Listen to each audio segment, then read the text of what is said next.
आचारसंहिता असल्यामुळं नगरविकास खातं देखील याच्यावरती लगेच निर्णय घेणार नाही. थोड्याच दिवसात नगरविकास खातं याच्यावरती निर्णय घेईल आणि आम्हाला खात्री आहे की 111 रुपये प्रति स्क्वेअर फूट प्रमाणे आम्हाला या ठिकाणी चलन भरण्याची ते आदेश देतील. हे एकंदरीत अशा प्रकारचं आमचं आजच्या मीटिंग घेण्याचं कारण असं आहे की तुम्ही जाहिरातदार सांगाडेच आहेत, त्या जाहिराती गायब आहेत, अशा वेगवेगळ्या प्रकारच्या तुम्ही ज्या आमच्या बातम्या आमच्या हे देताय, म्हणजे ते इंग्लिश हिंदी पिक्चर आहे मुन्नी बदनाम हो गई, त्या पद्धतीचं आमच्या जाहिरात फलकधारक आम्ही बदनाम झालेलं असं आम्हाला वाटलंय. हे तर अध्यक्ष महोदय म्हणले की आपण कशाला पत्रकार परिषद वगैरे घ्यायची, पण म्हणलं नाही, आपली बाजू मांडली पाहिजे. आज तुम्ही पाहिलं असेल की पब धारकांनी त्यांच्या व्यवसायावरती गदा आली म्हणून त्यांनी त्या ठिकाणी आपली बाजू बांधण्यासाठी हे केले. आज तुम्हाला सांगतो या पुणे शहरामध्ये जे काही अधिकृत 1600, 1700, 1800 किती आहेत ते जे काही जाहिरात फलक आहेत त्यांच्यावरती उदरनिर्वाह करणारे 2000 कुटुंब आहेत. तुमच्या माहितीचं सांगतो, आमच्या या धंद्यातनं सगळ्यात जास्त महसूल हा जीएसटीला दिला जातो. प्रत्येक ॲडव्हर्टायझिंग एजन्सी महिन्याला कमीत कमी 20 ते 40 लाख रुपये जीएसटी भरत आहे, जास्तच मला वाटतं. आणि आमच्या या व्यवसायावरती फ्लेक्स लावणारा, त्या ठिकाणी पेंट लावणारा, त्यानंतर त्या ठिकाणी प्रिंटिंग करणारा आणि त्या ठिकाणी लेबर जो आहे तो फ्लेक्स लावणारा, काढणारा आणि डिझायनर असे जवळजवळ ऑफिस स्टाफ असे जवळजवळ 2000 कुटुंब आमच्या व्यवसायावरती अवलंबून आहे. आम्ही या ठिकाणी आयुक्तांना काल निवेदन दिलं की आम्ही स्मॉल होर्डिंग ॲडव्हर्टायझर आहोत, आम्ही लघु उद्योजक आहोत, आमचे 5, 10, 15 होर्डिंग आहेत आणि तुम्ही यांच्यावरती अन्याय करू नका. तुम्हाला एक छोटी गोष्ट सांगतो मी, आमचे हे टार्गेट ॲडव्हर्टायझिंगचे मालक आहेत, यांना त्या ठिकाणी अधिकृत जाहिरात फलक यांचा कापण्यात आला, क्रेन लावून. कारण काय, पेंट नाही मारला. ठीक आहे ना, या ठिकाणी नियमावलीमध्ये जाहिरात फलकाला पेंट लावला पाहिजे हे आम्ही मान्य करतो, परंतु पेंट न लावल्यामुळं आजपर्यंत एकही होर्डिंग पडलं नाही. आम्ही नवीन होर्डिंग लावताना त्याला रेड ऑक्साईड, ब्लॅक पेंट किंवा हिरवा पेंट आम्ही लावत असतो. कालांतराने तो पेंट निघून गेला तर आम्ही पुन्हा करत असतो, परंतु जाहिरात फलकाला पेंट लावला नाही म्हणून तो अनधिकृत ठरवून त्याच्यावरती कारवाई करणं हे योग्य नाही, हे आम्ही आयुक्तांना सांगितलं. आयुक्तांनी काल आमचं म्हणणं ऐकून घेतलं आणि त्यांनी सांगितलं की यापुढे आम्ही अधिकृत जाहिरात फलकांची खातरजमा करूनच त्यावर कारवाई करणार. त्यांनी असं सांगितलं की अधिकृत जाहिरात फलक जर नियमावलीमध्ये नसेल तर त्याच्यावर आम्ही कारवाई करणार. आम्ही त्यांना सांगितलं जाहिरात फलक जर नियंत्रण नियमावलीमध्ये नसेल तर तुम्ही जरूर कारवाई करा, परंतु अनधिकृत जाहिरात फलकावरती पहिल्यांदा कारवाई करा. कारण ही जी 36 गावं या ठिकाणी पुणे महानगरपालिका हद्दीमध्ये आलेली आहेत, तुम्ही कधी जाऊन पहा त्या ठिकाणी होर्डिंगचं पेव फुटलेलं आहे, कुठल्याही प्रकारचं त्यांच्यावरती तिकडे अंकुश नाही. आयुक्तांनी मला अशी विनंती केली की तुम्ही एक आम्हाला यादी द्या आणि मग आम्ही त्या ठिकाणी कारवाई करू. मी आयुक्तांना सांगितलं आम्ही यादी तर देतो, परंतु आमचं नाव सांगू नका, कारण आता त्या ठिकाणी त्या जाहिरात फलकांमध्ये पार्टनरशिप ही राजकीय पुढाऱ्यांची आहे, हे देखील मी त्यांना सांगून ठेवलं की आज झटपट जर पैसे कुठून मिळत असतील असं जर लोकांना वाटत असेल तर ते जाहिरात फलक आहे. आणि म्हणून तुम्ही जर पाहिलं तर पुणे शहरामध्ये प्रत्येक नगरसेवकाचे कुठं ना कुठं कुठल्या ना कुठल्या जाहिरातदार बरोबर पार्टनरशिप आहे. आणि ही गोष्ट आम्ही आयुक्तांना सांगितली आणि तुम्ही काय करताय, त्यांच्या होर्डिंगवरती कारवाई न करता हे जे छोटे मोठे आहेत की जे कधीच ओरडत नाही कापलं तरी, त्यांच्यावरती तुम्ही काहीतरी कारवाई दाखवायची म्हणून करताय. मी आयुक्तांना काल सांगितलं पूर्व मोसमी पाऊस होऊन गेलेला आहे, यापुढे होणार नाही, आपल्याकडे 10 महिने आहेत, तुम्हाला जे काही नियमानुसार काम करायचं 10 महिन्याचा अवधी द्या. आम्हाला 24 तासाची नोटीस देत आहेत, 24 तासात पेंट मारा, 24 तासात तुम्ही हे नाही केलं तर आम्ही जाहिरात फलक कापणार. तुम्ही जाहिरात फलक कापण्याची घाई का करता? जे अनधिकृत जाहिरात फलक आहेत त्याच्यावरती पहिला मोर्चा वळवा ना, तुम्ही ते कापा ना, आम्ही त्याच्याबद्दल काहीच बोलत नाही. तुम्हाला पाहायचं असेल तर NIBM रोडला चला, त्या ठिकाणी म्हणजे आता हे जे नवीन झालेली आहे त्या आर्क वगैरे त्या भागामध्ये अजूनही डबल डेकर साईट आहे तिथे, मी कुणाचे मी नाव सांगत नाही, परंतु 2 तिथं नगरसेवकाची त्यात पार्टनरशिप आहे, कुठल्याही प्रकारचे त्या ठिकाणी मान्यता नाहीये, कारवाई होत नाही त्याच्यावर. मुंडव्याच्या त्या ठिकाणी यांच्या जाहिरात फलकासमोर दुसऱ्या नगरसेवकांनी होर्डिंग लावून टाकलं, यांचं झाकून टाकलं. 6 महिने झालं नाही काढत. काय करायचे म्हणजे ही जी काही मुजोरी आहे ही वाचा कुणी फोडायची, कुठं फोडायची, तुमचंच माध्यम आहे, त्या माध्यमातून आज आम्ही तुम्हाला निवेदन करतोय की या ठिकाणी अनधिकृत जाहिरात फलकांवर महानगरपालिकेने त्वरित कारवाई करावी. 36 गावं आले, तुम्ही टॅक्स घेताय त्यांच्याकडनं. तुम्ही आता तुम्ही नगर रोडला चला माझ्याबरोबर, कुणाचे जाहिरात फलक आहेत सगळे माहिती आहेत. माधव जगतापांना हे फलक दिसत नाहीत का? त्यानंतर हे जे काय बाकीचे बाणेरच्या साईडला आहे, हिंजवडी साईडला आहे, या भागात मोठे मोठे आमच्या देखील जाहिरातदारांना आम्ही नम्र विनंती केलेली आहे, बाबा व्यवसाय नाही झाला तरी चालेल, पण चुकीचे जाहिरात फलक लावू नको. तुझ्या जाहिरात फलकामुळं आमचा व्यवसाय धोक्यात येऊ नये अशी प्रत्येकाला मी विनंती केलेली आहे. आणि म्हणून पुन्हा एकदा सांगतो, दोन्ही आमच्या संघटना अनधिकृत जाहिरात फलक धारकांच्या पाठीशी कधीही उभे राहणार नाही. व्यवसाय करायचा आहे, नियमात करा. 2 पैसे तुम्हालाही मिळाले पाहिजे, 2 पैसे सरकारलाही मिळाले पाहिजेत, परंतु कुठल्याही प्रकारचा अनधिकृत या ठिकाणी व्यवसाय करू नये एवढंच या ठिकाणी मी निवेदन करतो. आणि मला वाटतं मी प्रमाणापेक्षा जास्त बोललेलो आहे, तर काय असेल तर तुम्ही प्रश्न विचारू शकता. तुम्ही सांगितलं 36 गाव आहेत पालिकेच्या हद्दीत आणि त्याच्यामध्ये पेव फुटलंय. साधारण ह्याचे काय किती होर्डिंग असतील शहरात जे अनधिकृत आहेत, त्याचं काही ऑडिटच नाही? एक मिनिट, आमच्या पुणे आउटडोअर असोसिएशनचे अध्यक्ष बाळासाहेब गांजवे आहेत. 2 असोसिएशन आमच्या हे एक आहेत, तर ते त्यांची 2-3 असोसिएशन आहेत, तर ते आपली भूमिका मांडतात आणि मग तुम्हाला प्रश्न विचारा करू शकता. बाळासाहेब गांजवे, पुणे आउटडोअर ॲडव्हर्टायझिंग असोसिएशनचा अध्यक्ष. आमचे असोसिएशन गेली 40 वर्ष कार्यरत आहे आणि मिलिंदजींनी सांगितले त्याप्रमाणे आम्ही अधिकृत होल्डिंग करतच काम करतो. वास्तविक आता मिलिंद साहेबांनी आम्हाला बोलायला काही जागाच ठेवली नाही, सगळे विश्लेषण केलेले आहे.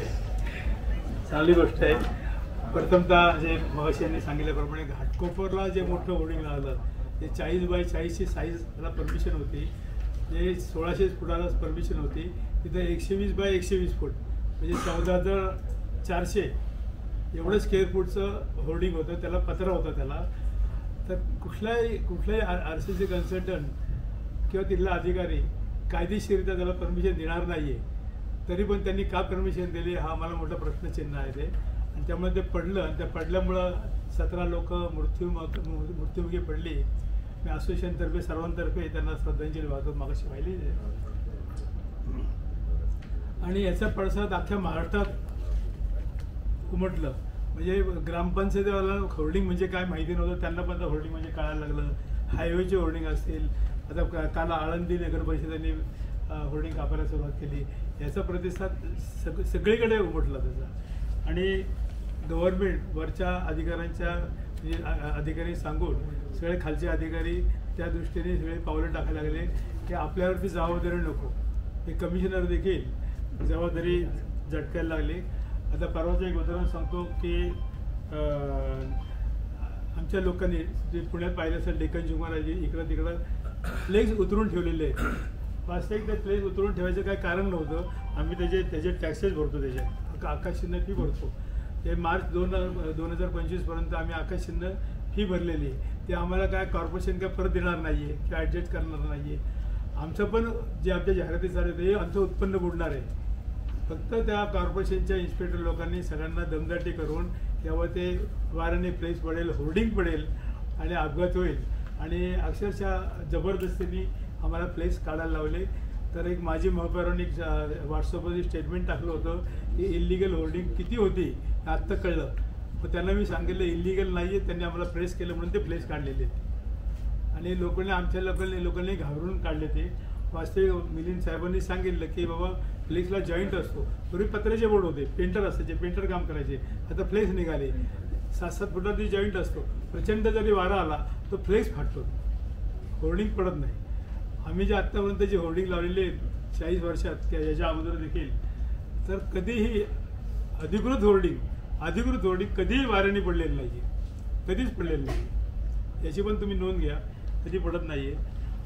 नंतर आम्ही नियमित काम करतो की 40 फुटाच्या वरती होर्डिंग नसावं. त्याप्रमाणे आमची सगळी 40 फुटाची होर्डिंग एकही नाही. खाली जमिनीपासून 10 फूट, रस्त्यापासून 10 फूट अशी आम्ही साईज सगळी मेंटेन केलेली असते. आता जी काही गावं जी समाविष्ट झाली पुणे महानगरपालिकेत, तर पूर्वी ग्रामपंचायतीची परमिशन घेऊन किंवा कशी लावली होती, ग्रामपंचायतीला भरपूर आकर्षण फी मिळायची म्हणून साईज रिस्ट्रिक्शन नव्हती आणि मध्यंतरी किवळ्याला पण होर्डिंग पडलं आणि अशी होर्डिंग पडत राहिली आणि यांनी सांगितल्याप्रमाणे मुन्नी बदनाम हो गई तसे आम्ही नकळत नागरिकांच्यामुळे आम्ही बदनाम व्हायला झालेलं आहे तसं. आणि काल आम्ही परवा कमिशनरला भेटलो, ते म्हणले माधवराव जगतापांशी बोला, त्यांना काही अंशी आमचं म्हणणं पटलं होतं म्हणून ते माधवराव जगतापांशी बोला म्हणले. आम्ही 5:30पर्यंत थांबलो, माधवराव जगताप भेटले नाही.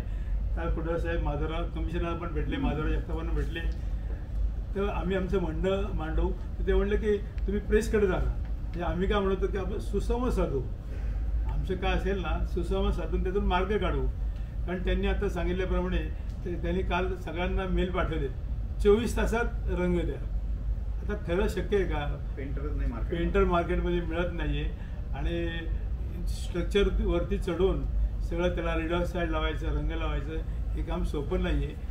मला वाटतं सकाळमध्ये पुढारीमध्ये माझी प्रेस नोट आलेली आहे, तुम्ही ती वाचा कालच्या सकाळला, आजच्या सकाळला. हां, तर ते लोक मिळत नाही आहे, आम्ही वेळ मागतोय त्याला आणि वेळ त्यांनी द्यावी अशी आमची एक इच्छा आहे, ती होईल असं आम्हाला वाटते. नंतर जी गावाबाहेरची जी अनधिकृत होर्डिंग आहे ना त्याला देखील खरं नियमावली सोल्युशन आहे. 2022च्या याच्यामध्ये जर ते होर्डिंग नियमात जर बसत असेल तर 5 पट दंड लावून 5 पट फी लावून ते अधिकृत करता येतं. पण हे काय करतं, संधीच देत नाही, नोटीस पण देत नाही. ॲक्च्युली कायद्याने कमीत कमी 15 दिवसाची महिन्याची नोटीस द्यायला पाहिजे. 7 दिवस. आता हे जे रंग लावायचे त्याला पण नोटीस द्यायला पाहिजे. तर नोटीस न देता आता यांनी सांगितलं ना रंग नाही मारला म्हणून कारवाई, याला काय अर्थ नाही आहे. आम्ही आकर्षण फी भरतोय, महसूल भरतोय. आता ते फी आणि टॅक्स याच्यामध्ये पण फरक आहे. आणि फी ही फक्त कागदपत्र आपल्या शाळेमध्ये आपण आपल्या शाळेत फीच होते ना, आपल्याला कागदपत्र हाताळण्याकरता जेवढा खर्च येतो ना त्याला फी म्हणतात. आणि टॅक्स कशाला म्हणतात, ज्या टॅक्समधून सामाजिक कामं सार्वजनिक कामं होतात त्याला टॅक्स म्हणतात. इकडं मोदी फक्त म्हणतात 1 नेशन 1 टॅक्स आणि ही फी आम्हाला टॅक्ससारखी आकारतात. हे पण अन्यायकारक आहे. त्याबद्दल देखील आम्ही कोर्टात गेलेलो आहे. राहिला प्रश्न मगाशी 222 रुपयाचा 85 जणांनी शेलारांनी 222 केला, तर का केला याचं मी स्पष्टीकरण करतो की त्यांनी असं केलं होतं की अख्ख्या होर्डिंगमध्ये एका 2-4 लोकांना टेंडर द्यायचं आणि त्याप्रमाणे काही धनाढ्य लोकांनी टेंडर भरलं होतं 222 रुपयांनी. ज्या बिल्डर लोकांना साईडवरती बोर्ड लावायचे होते तर त्यांनी देखील 222 रुपये भरले होते. आणि ते आम्ही ते हरवून पाडलं की आमची होर्डिंग आहे. हां, त्यात त्यांनी असं टाकलं होतं, जो टेंडर गेला ना त्यांनी देखील आमच्या होर्डिंगचे पैसे वसूल करायचे. आम्ही म्हटलं ह्याला काय अर्थ आहे, आमच्या कॉर्पोरेशनचे तुम्ही लोक वाढवा, आमच्याकडून आकाशचंद्र फी घ्या, ते कोण तुम्ही ठेका देणार, ते आम्ही हाणून पाडलं. त्याचा राग त्यावेळेचे उपायुक्त रमेश शेलार यांना आला होता आणि त्यांनी कमिशनरला भडकवलं की जर 222 रुपये बाकीचे लोक देत आहेत, बिल्डर लोक देत आहेत, त्यांच्याकडून का वसूल करू नये. आणि म्हणून त्यांनी ते 222 रुपये लावले होते. आणि त्याकरता आम्ही म्हणलं की हे त्यांनी सांगितलं की 222ला कुठलीही मान्यता नाही आहे. ते नंतर त्यांनी मान्यता घेतली ते चुकीचं आहे. मागचा इफेक्ट कधी देता येत नाही कायद्याने. त्याला आम्ही कोर्टात गेलो, कोर्ट निकाल दिला तो. ते 222 नंतर देखील त्यांनी 450 रुपये केला होता.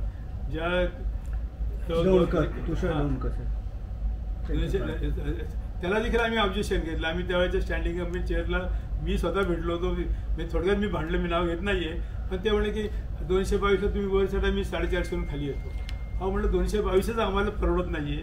जो 85 होता तुम्ही टप्प्याने वाढवा ना. मागे ठरलेलं म्हणजे कसे वाढवायचे का वगैरे हे सविस्तर सांगतील की 3 वर्षांनी वाढवायचे, किती वाढवायचे हे सगळं ठरलेलं आहे. आणि मग आम्हाला ते सहन होत नव्हतं की बाबा आपल्याला अन्याय होतो. आम्ही पैसे कमवायचे आणि त्यांनाच भरायचे का कॉर्पोरेशनला. आणि म्हणून आम्हाला नाईलाज असतो, आम्हाला कोर्टात जायची इच्छा अजिबात नव्हती. नाईलाज म्हणून कोर्टात गेलो आणि आजपर्यंत ते कोर्टात ॲक्च्युली मागच्या वर्षी सगळं हिअरिंग झालं आणि निकाल लागणार. आणि आमचं दुर्दैव आणि कॉर्पोरेशनचं दुर्दैव म्हणा की त्या साहेबांची ट्रान्सफर झाली, दुसरे साहेब आले आणि त्या साहेबांची पण 1 वर्ष करतात, 1 वर्ष राहिलं, त्यांनी देखील केस ओपन केलेलं आहे. ते तसंच पडलेलं आहे, असं चाललेलं आहे. कुठलंही काम कोर्टामध्ये गेले की खूप वेळ लागतो, हे तुम्हाला आम्हाला सगळ्यांना माहिती आहे.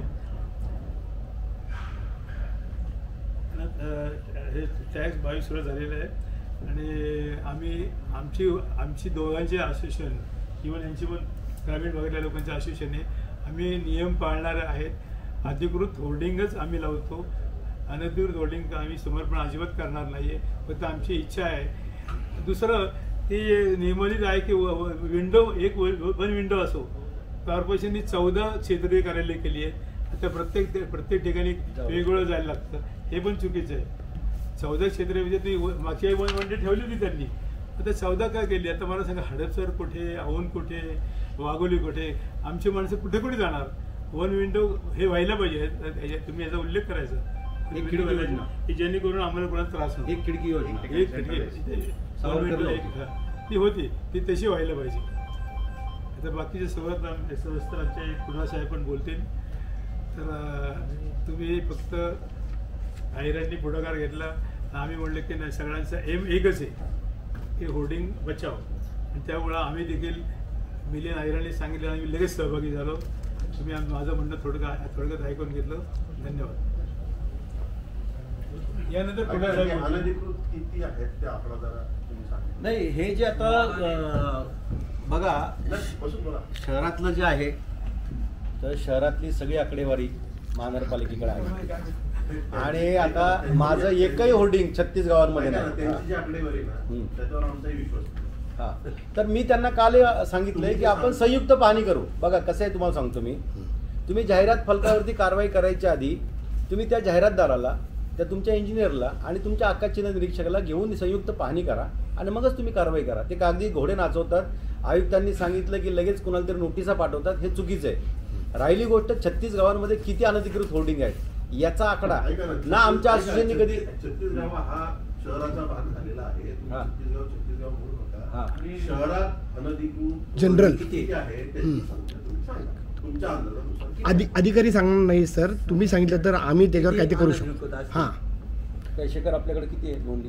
तशा बघायच्या असेल सर तर आणि परत सर्वे करावा लागेल. कारण आता कसं झालं की घाटकोपरची दुर्घटना जवळजवळ सर आता म्हणजे अनधिकृत म्हणजे कसं की पूर्ण जे रेकॉर्डलाच नाहीत किंवा त्याचे काही प्रस्ताव नाहीत किंवा मान्यता नाही.